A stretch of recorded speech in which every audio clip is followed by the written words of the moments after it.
지난주 금요일 여러분들도 다 뉴스를 접하셨을 겁니다.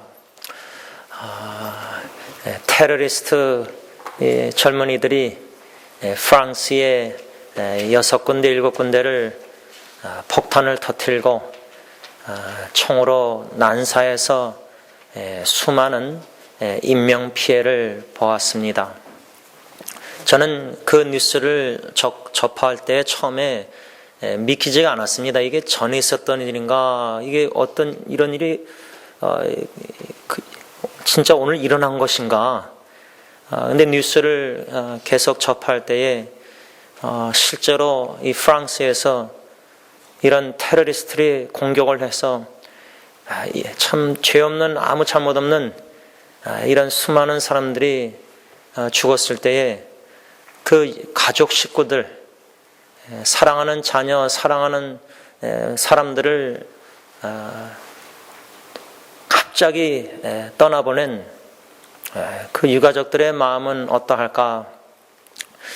제가 그 뉴스를 접하기 전에 새벽 기도회 때 사도행전 9장을 묵상하고 설교하고 다시금 목양실에 들어가서 큐티를 하면서 적어 내려갈 때 사울, 우리가 흔히 아는 빌립보서 저자인 사도 바울이 예수 믿기 전에 사울이라는 이름을 가진 사람이었는데 그 사도행전 9장은 이 사울이 다메섹 길에서 부활하신 예수님을 만나서 구원받고 사명을 받는 변화의 장면, 그 이야기가 사도행전 9장에 나옵니다. 근데 그 말씀을 묵상하다가 흥미로웠던 거는 예수 믿기 전에 사울이 지금 이슬라믹 스테이트 테러리스트들이 막 기독교를 박해하고 머슬람으로 개종케 하려고 하고 여기저기 막 나라들을 공격하고 사람들을 막 공모하고 계획해서 막 죽이려고, 이 프랑스도 보니까 요번에 내부 세력이 도와줘가지고 아주 조직적으로 잘 준비된 테러 어택이다, 이런 뉴스를 접했는데 사도행전 9장에 사울이라는 인물도요, 기독교인, 그리스도인들을 박해하고 그리스도인들을 핍박하는 그런 사람이었습니다. 어떻게 해서든 예수의 이름을 부르는, 그 예수님의 도를 쫓는 그리스도인들을 죽이려고 하고 박해하고 핍박하던 사람이었습니다. 여러분, 가끔 우리 한국 전에 간증 들어보면, 옛날에 깡패가, 건달이 막 예수님 믿고 변화됐다 할 때 감옥에서 전도받고, 진짜 저 사람이 예습관 다 끊고 버리고 진짜 변화됐는가? 근데 나중에 또 일이 터져요. 그렇죠? 안 변했구나. 이 사울이라는 사람을 생각할 때 우리가 참 던져야 될 질문은, 과연 저 사람이 변화가 될 수 있을까? 종종 제가 어르신들 목사님 몇 분에게도 듣고 참 처음에는 좀 실망도 되고 진짜 그럴까? 종종 어떤 말씀을 듣냐면, 사람들은 잘 안 변한다. 그 습관, 성격 안 변한다. 사울이라는 인물은 인간적으로 생각할 때 전혀 변화받을 수 없는 그리스도인을 박해했던 사람입니다. 그런 사람이 사도행전 9장에 부활하신 예수님을 만나고 나서 변화를 받았습니다. 그래서 이제는 자기가 막 핍박하고 박해하고 기독교인들을 또 심지어 죽이려고까지 했던 사람이 이제는 변화받고 다메섹에서 예수가 하나님의 아들이요 그리스도라고 담대하니까 유대인들이 이제는 이 사울을 죽이려고 공모합니다. 죽이려고 힘씁니다. 제가 그 말씀 묵상하다가, 이제는 자기가 누구를 막 기독교인들을 죽이려고 하던 사람이 이젠 자기가 그리스도인 되니까 유대인들이 이젠 자기를 죽이려고 해요. 이 대상이 바뀐 거예요. 그래서 제가 이 프랑스의 이런 일들을 접할 때마다, 테러를 접할 때마다 어떻게 기도해야 되는가? 저 개인적인 생각이니까 여러분들이 동의 안 하셔도 돼요. 제가 시편을 묵상하다가 시편 기자가 악인들을 하나님 물리쳐달라, 심판해달라, 진멸해달라는 기도. 그래서 저는 개인적으로 이슬라믹 스테이트들의 저렇게 거짓을 믿고 잘못된 확신을 가지고 저렇게 자살폭탄하면 뭐 자기 부모들이 천국 가고 자기들 뭐 이런 잘못된 이것들, 이 악인들을 하나님 심판해달라, 멸해달라. 좀 어떻게 여러분들이 들으실지 모르는데 그런 기도를 드리는 가운데 동시에 저는 어떤 기도를 드리냐면 그 와중에도 사울과 같은 사람, 하나님이 사랑하셔서 선택한 사람 분명히 있습니다. 그 뉴스를 접하다 보면 이 이슬라믹 스테이트의 이런 막 사람들 잔인하게 죽이고 이런 과정에서 많은 이슬람 사람들이 기독교로 개종하는 일들이 자꾸만 일어난다고 합니다. 그러니까 하나님이 주권 속에서 악인들의 모든 행함을 허락하시는 그 섭리 뜻이 뭘까? 그 와중에서도 하나님은 하나님의 선택한 백성들을 건져내시고 구원해 내신다. 이 사실을 간접적으로 뉴스를 통해서 목격할 때에 우리는 이 하나님, 구원의 하나님을 찬양하며 경배하며 우리의 소망 모든 것을 하나님께 둘 수밖에 없다. 이 사실을 다시 한번 확인하게 됩니다. 지난주에 우리가 이 본문 말씀 통해서 사도 바울이 변화받은 사울이 이제 바울이 돼서 변화를 받고 구원을 받고 또 사명을 받아서 이방인의 사도가 돼서 복음을 전하고, 이 빌립보서 이제 감옥에서 옥중에서 빌립보 교인들에게 편지를 쓰면서 오늘 본문 15절에 그러므로 누구든지 우리 온전히 이룬 자들, 현대인의 성경 보면 믿음이 성숙한 자들. 그러니까 사도 바울은 변화를 받고 나서 그의 믿음이 성장하고 성숙해졌습니다. 그런 가운데서 빌립보 교인들에게 편지를 쓰면서 우리라고 했습니다. 즉 자기와 또 동료들과 동역자들과 또 빌립보 교회 안에 믿음이 초신자도 있을 거고 믿음이 또 자라난 사람도 있을 거고 또 믿음이 성숙한 사람들을 생각하면서 염두에 두고 우리라고 합니다. 자기나 동역자들이나 빌립보 교회 안에 있는 믿음이 성숙한 사람들, 온전한 사람들, 그들을 염두에 두고 이 15절 편지를 쓰면서 믿음이 성숙한 자들은 이렇게 생각하라, 이러한 자세를 가지라, 그 말입니다. 그래서 믿음이 성숙한 그리스도인들은 어떠한 자세로 신앙생활을 하는가? 지난주에 한 가지를 딱 배웠는데, 믿음이 성숙한 그리스도인들은 하나님을 하나님의 성령으로 하나님을 예배한다. 세 가지 단어로 요약을 했는데, 첫째는 믿음이 성숙한 그리스도인들은 하나님을 예배한다. 두 번째로 예수님만을 자랑한다. 세 번째로 육체를 신뢰하지 않고 주님만을 전적으로 신뢰한다. 이 세 가지를 배웠습니다. 근데 이 세 가지 지난주에 배웠지만 이 세 가지 교훈조차도 실천에 옮기는 것, 이것이 우리의 숙제인데 참 도전이 아닐 수 없습니다.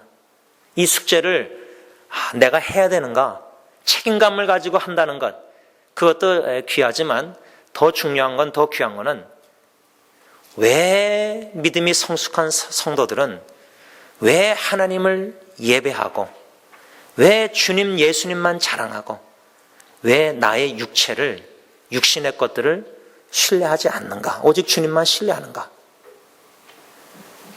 하나님의 전적인 은혜로 사랑으로 선택받아 예수 그리스도의 십자가의 죽으심과 부활하심을 믿게 되어서 구원받은 저와 여러분들은 그 은혜를 점점점 깨달아갈 때, 다시 말하면 믿음이 성장한다는 것은 내가 죄인됨을 더 깊이 깨닫는 것이고, 믿음이 성장한다는 것은 하나님의 은혜를 더 깊이 깨달아간다는 겁니다. 다시 말하면 믿음이 성숙한 성도들은 왜 예배하고 하나님을, 왜 예수님만을 자랑하고 왜 자기 자신 육체를 신뢰하지 않는가? 하나님의 구원의 은총, 은혜 때문입니다. 그 구원의 은총에 감사와 감격이 커지고 많아지고 넓어질 때 책임감을 가지고 예배드리고 뭐 주님 자랑하고 자기 신뢰 안 하고 명철 이게 아니라 그 은혜가 너무 크니까 구원의 은총 생각할 때마다 나 같은 죄인 무엇이 간데 예수님이 십자가에 죽으시고 고난 생각할 때 감사와 감격의 눈물이 있으면은 하나님을 죽음 앞에서도 생사의 갈림길에서도 찬양하고 예배 드릴 수밖에 없습니다. 왜? 우리 안에 거하시는 성령님이 예수님을 바라보게 하시고 그 구원의 은총을 생각하게 하실 때 그 감사, 감격이 넘치게 하시거든요. 오늘 두 번째, 세 번째로 믿음이 성숙한 그리스도인들은 이것을 생각하라. 이러한 자세를 가지라. 어떠한 생각을 우리가 가지고 신앙생활을 해야 되는가? 어떠한 자세로 우리가 믿음 생활을 해야 되는가? 마지막 두 번째, 세 번째를 교훈을 받고자 합니다. 빌립보서 3장 8절 말씀을 읽습니다. 또한 모든 것을 해로 여김은 내 주 그리스도 예수를 아는 지식이 가장 고상하기 때문이라. 현대인의 성경은 어떻게 번역했냐면 더구나 내가 모든 것을 잃어버린 것처럼 여기는 것은 내 주 그리스도 예수님을 아는 지식이 훨씬 더 가치가 있기 때문입니다. 제가 여러 번 여러분들에게 나눴지만 자녀 후손들을 위해서 기도할 때 물론 우리 자신을 위해서도 기도해야 되겠지만 기도할 때 특별히 자녀를 위해서 기도할 때 세 가지를 제가 오래전에 교훈했는데 한 가지만 나눈다면 영원한 가치관을 우리 자녀 후손들에게 주시옵소서. 영원한 가치관, 순간적인 가치관 생각해 보면은 다 헛되고 헛된 겁니다. 왜? 다 없어질 겁니다. 그것을 위해서 우리가 목매어 열심히 사는 것보다 영원한 가치관을 가져야 되겠다. 여러분 우리가 영어로 좋다, good, this is good. 이 물건은 좋습니다. good 하잖아요. good, 좋다. This is good. 이거 너무 먹음직하고 예를 들어 음식 살 때 이거 좋습니다. 뭐 물건이 좋습니다. good 하잖아요. good. 근데 그 다음에 뭐가 있죠? 영어로 This is much better. 이게 더 좋습니다. 이것이 좋지만 이게 더 좋습니다. This is better. good, 좋다, better, 더 좋다. 그런 단어가 있지 않습니까? 그 다음에 마지막 세 번째가 뭐죠? This is the best. 이게 최고입니다. 우리가 최고, the best. 음식도요, 식당에 가서 This is the best 짬뽕. 이것이 최고의 짬뽕입니다. 그 짬뽕, 최고의 짬뽕 맛을 보면요, 내 입에 딱 맞는. 여기 better. 좀 더 좋은 거, 더 좋은 거. 거기 안 갑니다, 그 식당에. 왜? 최고로 맛있는 짬뽕집에 가죠. 신앙, 성장하고 있다. 나쁜 것, 죄악된 것, 이건 맛없다. 이건 버려야 된다. 사도 바울이 육신의 것, 자기가 신뢰하던 특권이나 자기가 노력해서 얻은 모든 것들 6가지 우리 다 배웠죠? 자기가 뭐 베냐민 지파 뭐 이런 거 다 율법으로는 흠이 없고 열심으로 이런 거 다 해로 여겼다. 다 쓰레기로 여겼다. 다 배설물로 여겼다. 신앙이 성장한다는 것은 내 안에 쓰레기를 더 많이 발견하게 돼서 거룩한 빛에 비춰질 때 더러운 것. 십자가 부활 의지하고 회개하고 자꾸만 버리는 삶입니다. 일주일에 한 번씩 우리 쓰레기 차 오면 다 버리잖아요. 집안에 음식 쓰레기들. 우리는 일주일에 한 번이 아니라 매일매일 순간순간 믿음이 성장하면 성장할수록 내 안에 쓰레기 같은 배설물, 해로, 그 해라는 거는 다 유익이 없는, 아무 이익이 없는 쓸데없는 거 자꾸만 버리는 겁니다. 왜 사도 바울이 다 쓰레기처럼 여기고 버렸습니까? 예수 그리스도를 아는 지식이 최고다. 최고의 가치가 있다. 가장 고상하다. 그 맛을 보았기 때문입니다. 여러분 우리 찬송가 있죠? 예수도 알기 원하네. 예수도 알기 원하네. 크고도 넓은 은혜와 그 다음 뭐라고 썼냐면 가사에 대속해 주신 사랑을 간절히 알기 원하네. 사랑, 저는 사랑을 첫째 아기 죽어갈 때 어떤 사랑을 경험했냐면 영원한 사랑을 경험했습니다. 시편 63편 3절. 주의 인자하심이 나의 생명보다 나므로 그 영원한 사랑. 근데 이 찬송가 가사에는 대속해 주신 사랑을 알기를 간절히 원한다. 예수님이요, 나의 모든 과거, 현재, 미래, 원죄 모든 죄를 대신 걸머지시고 십자가에 죽으셨지 않습니까? 내 죄가 예수님께 다 전가가 된 겁니다. 죄 없으신 분이 죄인처럼 다 죄를 걸머지시고 심판을 받고 하나님의 거룩한 모든 진노를 다 쏟아부어서 예수님께 진노를 다 받으시고 십자가에 못 박혀 죽으시기 때에 무슨 말씀하셨죠? 엘로이 라마 사막다니, 하나님이 어찌 나를 버리셨나이까. 육신의 고통보다 하나님 아버지께 버림받으신 독생자 예수. 여러분, 자녀들이 부모님에게 나는 버림받았다, 고아들, 입양된 자녀들, 그 상처 우리 충분히 이해 못합니다. 독생자 예수님께서 아버지께, 하나님께 버림받으셨다는 사실입니다. 어떤 신학자들은 아버지와 삼일체 하나님인데 예수님이 아버지와 분리되었다.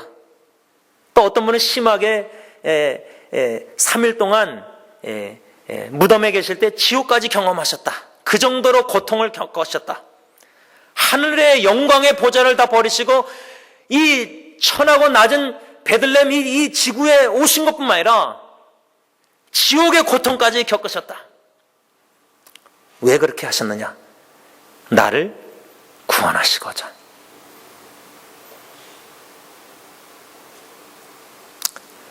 여러분, 성경 공부도 하고 설교도 듣고 또 성경 묵상도 하시고 문답도 하시고 또 봉사도 하시고 다 주님의 신앙생활 하면서 또 일상생활 다 바쁘시고 할 텐데, 저는 이런저런 삶 속에서 자꾸만 제 마음에 성령님이 들게 하시는 생각은 오직 예수님밖에 없다.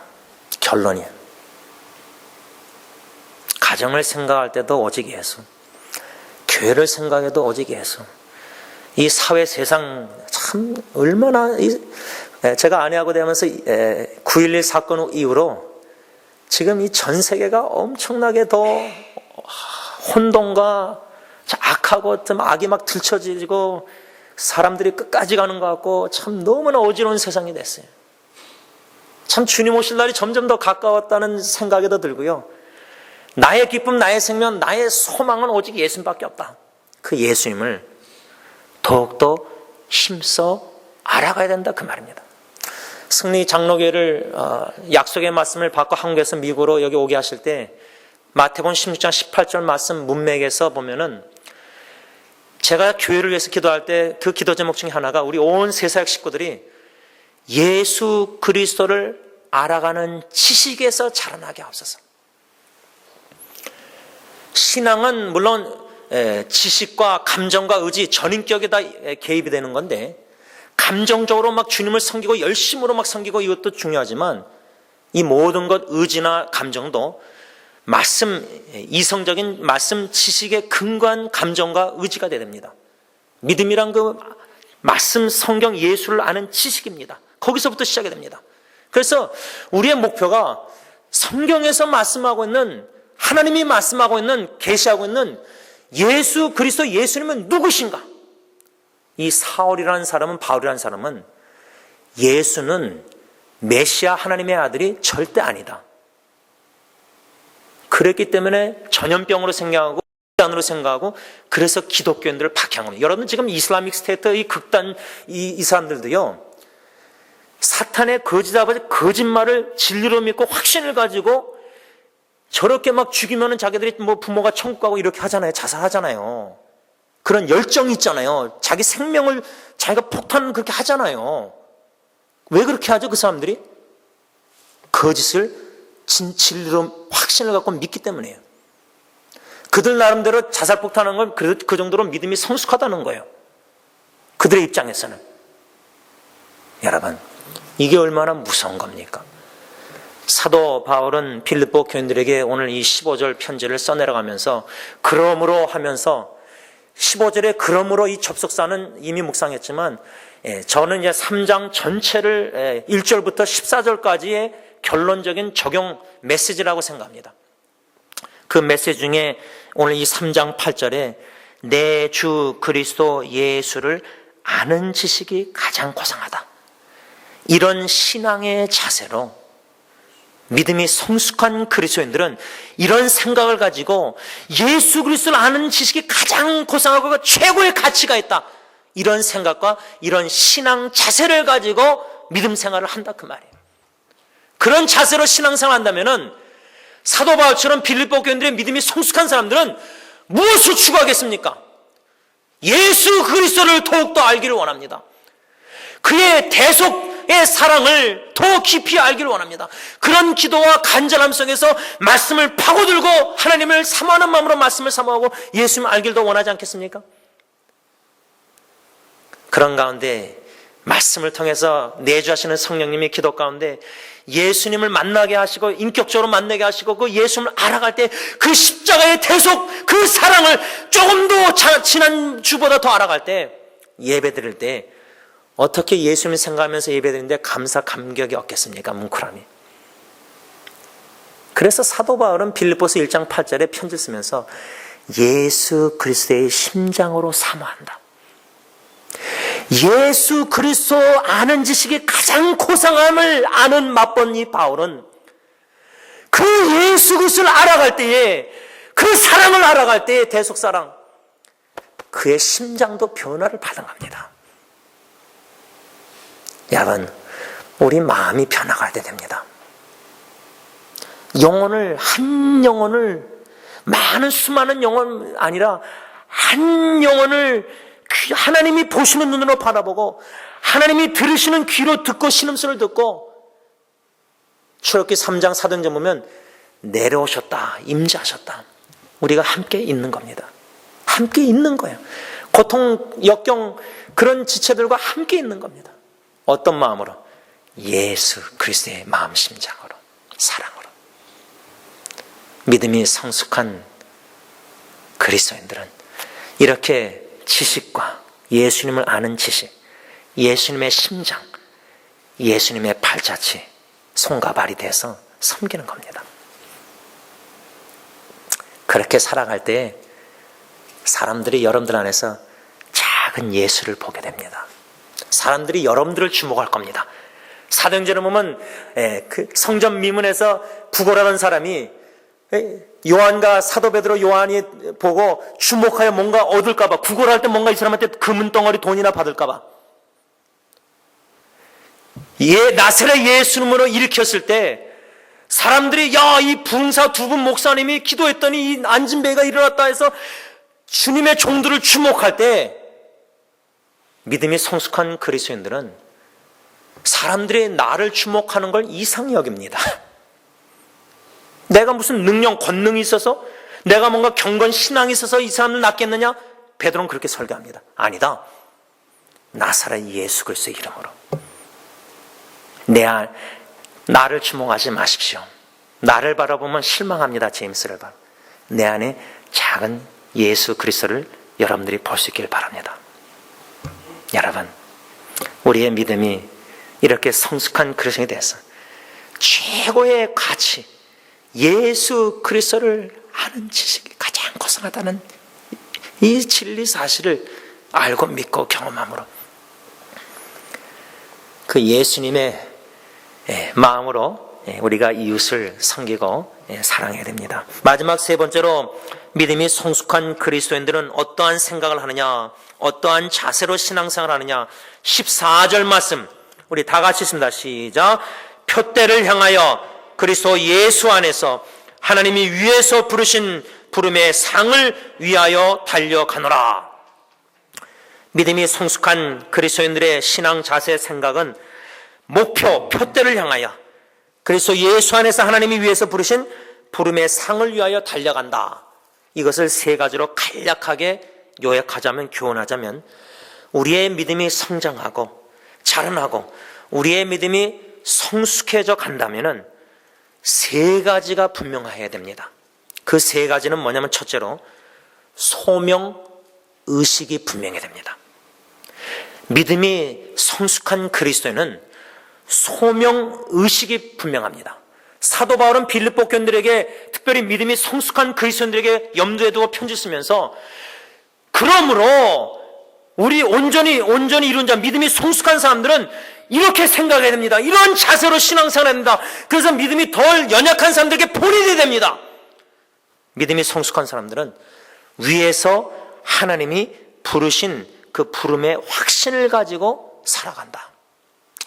여러분, 내가 직장 생활하고, 내가 회사를 운영하고, 내가 가정 사역을 하고, 내가 뭐 전도 선교하고, 내가 주님의 일을 하고, 모든 일을 할 때에 가정 자녀 양육도 마찬가지입니다. 소명의식을 가지고 자녀 양육해야 됩니다. 소명의식을 가지고 직장생활, 회사 운영해야 됩니다. 이 소명의식, 부르심, 컬링, 이것에 대한 확신이 있어야 된다. 근데 참 심각한 것은 신학교 들어오는 목회자 후보생들도 물론 신학교 와서 다 목사 된다고 저는 생각 안 합니다. 미국 사람들 보면은 성경을 더 배우고 싶어서 일부러 신학대학이나 대학원에 옵니다. 성경을 더 배우고 싶어서. 칼급해서. 제가 아는 어느 안수집사님도 이 평신도로서 선교사역 하는데 한계를 느껴서 신학교를 막 가고 싶은 마음이 있는 것 같아요. 더 성경을 배우고 싶어서. 그런데 목회자가 되고자 이제 신학교 왔는데도 하나님이 나를 부르셨다. 주님의 종으로 부르셨다. 사도 바울은, 사울은 다메섹 도상에서 부활하신 예수님이 어째야 나를 핍박하느냐, 그 하나님의 인재를, 주님의 인재를 통해서 구원, 컨버션, 중생만 거듭난 게 된 게 아니라, 컨버션만 된 게 아니라 커미션, 사명도 받은 겁니다. 소명의식이 생긴 겁니다. 이방인의 사도로 부름을 받은 겁니다. 그래서 사도행전 9장 보면 내 이름으로 임금들과 이방인들에게 복음 전하면서 이 사울이 얼마나 고난을 받을 것인가. 그래서 다메섹 도상에서, 다메섹에서 막 복음 전하니까 이미 사람들이 죽이려고 고난의 시작을 하잖아요. 그러면서도 뭐라 하죠? 빌립보 3장에 나는 예수 그리스도를 알기를 원하고 그분의 고난에 동참하기를 원합니다. 그의 죽으심을 본받고 싶다. 여러분, 이 180도로 사도 바울이 변한 겁니다. 사울이 바울로. 이게 주님의 놀라운 변화의 역사인데, 그 변화의 역사 중에 이는 부르심을 받았다는 겁니다. 여러분, 목사만 하나님께 부르심을 받았습니까? 절대 아닙니다. 제가 윤 장로님 생각하면 저렇게 의료 선교 제가 한번 갔었잖아요, 같이요.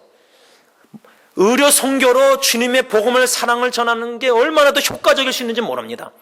우리 지금 엔세나라 유성교사님도 그러잖아요. 그렇죠? 수지침 놓으시고.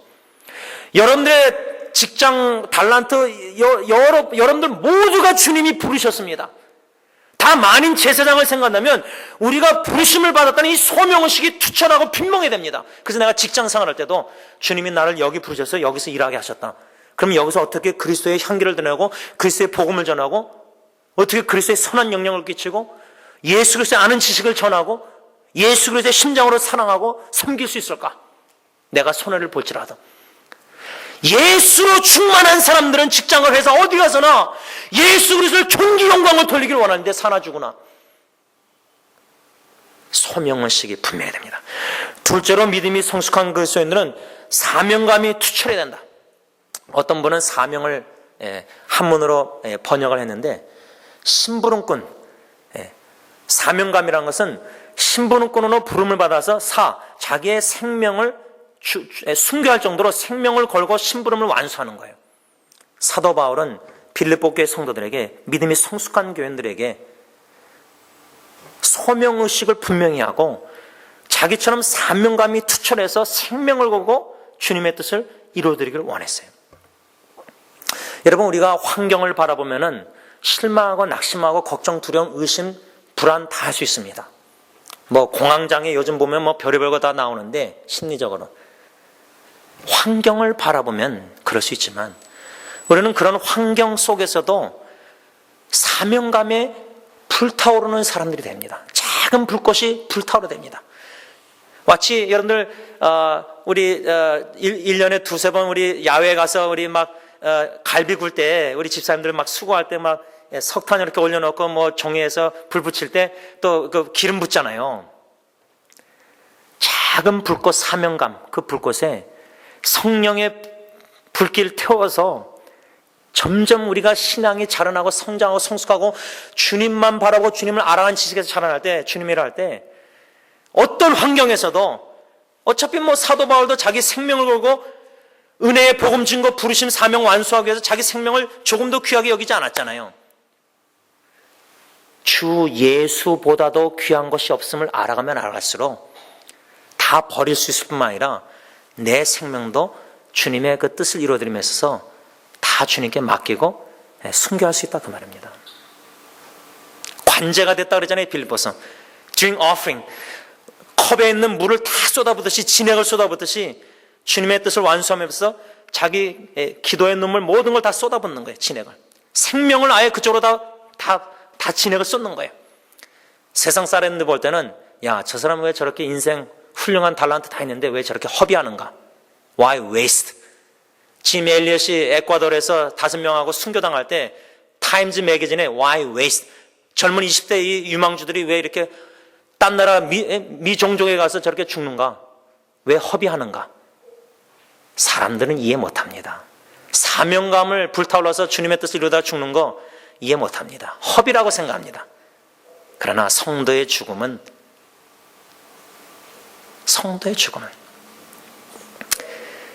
아버지 하나님께서 귀하게 보십니다.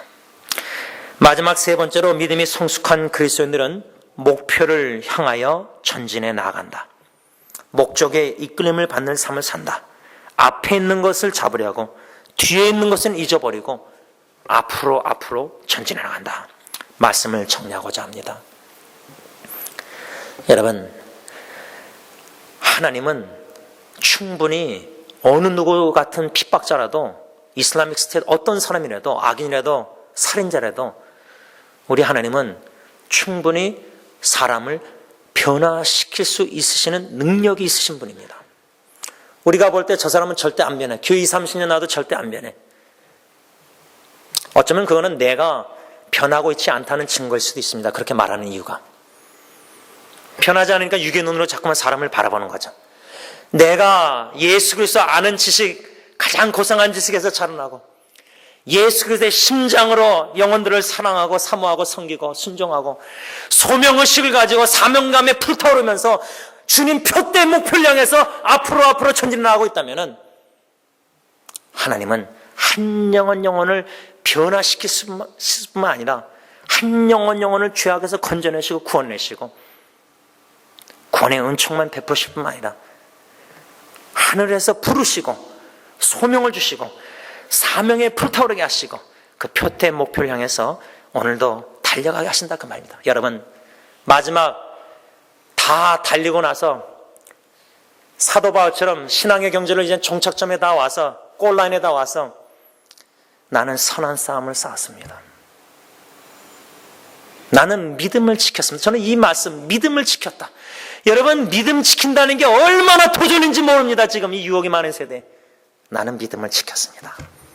선한 싸움을 다 쓰고 믿음을 지키고 이제 나에게 의의 면류관이 예비됐다는 그 의의 면류관이 저와 여러분들에게도 준비가 되어 있다 그 말입니다.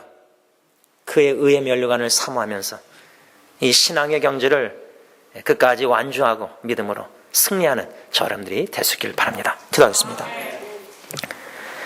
아버지 하나님, 우리의 연약한 믿음을 아십니다. 의심이 많습니다. 도마처럼 뭔가 주님이 기도응답해주고 사인을 보여주시고 뭔가 육의 눈으로라도 보기를 원하고 있습니다. 환경이 변화되길 기대하고 있습니다. 기도하고 있습니다.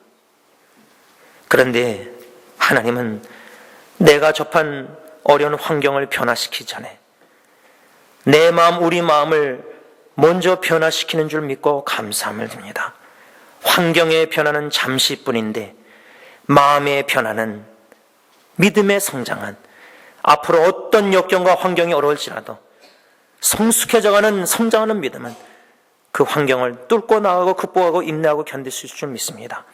하나님, 이곳에 모여있는 하나님의 자녀들에게 저희들에게 긍휼과 자비와 불쌍히 여겨주시고 은혜를 베풀어 주시되 믿음 위에 믿음을 더하여 주시고 견고한 믿음, 요동함이 없는 믿음, 예수 그리스도만 붙잡는 믿음, 아니 그 예수 그리스도에게 붙들림 받은 믿음의 사람들이 다 되어서 성장하고 성숙하여서 예수 그리스도를 알아가는 지식이 가장 고상하고 최고의 가치가 있다는 것을 깨달아 알게 하여 주시고, 예수님을 알아가며 나와서 예수님의 인재를 사랑을 맛보면 맛볼수록 더 알고 싶고 더 귀한 예수님과 가까이 하고 싶고 그 예수로 충만하게 하여 주시고, 어떻게 죄인이 하나님의 은혜로 예수의 작은 예수의 모습을 드러내고 사는지를 나타나게 하여 주시고, 분명한 소명의식과 투철한 사명관과 목표의식을 가지고 목표에 이끌림을 받아 이 신앙의 경주를 믿음으로 완주하여 주님 앞에 설 때 의의 면류관만 받고